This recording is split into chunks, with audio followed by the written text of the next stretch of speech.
High বন্ধুরা, সবাই কেমন আছো? আজকে আমি নিয়ে এসেছি একদম ইউনিক আর সুপার টেস্টি একটা রেসিপি, কুমড়োর ক্ষীর। শুনতে অদ্ভুত লাগলেও খেতে একদম দারুণ। তো চলো ধাপে ধাপে শুরু করি। প্রথমে আমি একটা টাটকা কুমড়ো নিয়েছি। এবার এটাকে ছোট ছোট কেটে নেব। এবার এই টুকরোগুলোকে ঘষে নেব। দেখো, আস্তে আস্তে সুন্দরভাবে ঘষা হয়ে যাচ্ছে। এভাবে নিলে রান্নাটা হবে আরও ক্রিমি আর টেস্টি।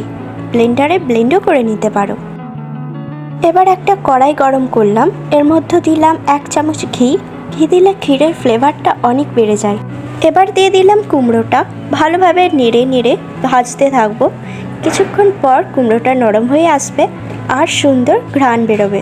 এবার কুমড়োর মধ্যে দিলাম প্রচুর দুধ।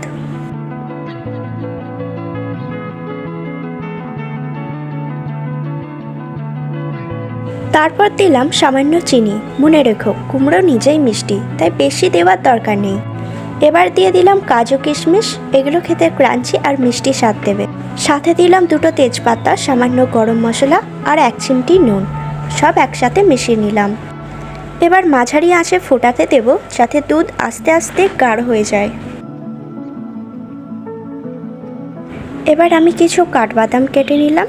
ক্ষীরটা নামানোর পর উপরে সাজিয়ে দেব। এতে দেখতে আরও সুন্দর লাগবে, খেতেও দারুণ ক্রাঞ্চি হবে।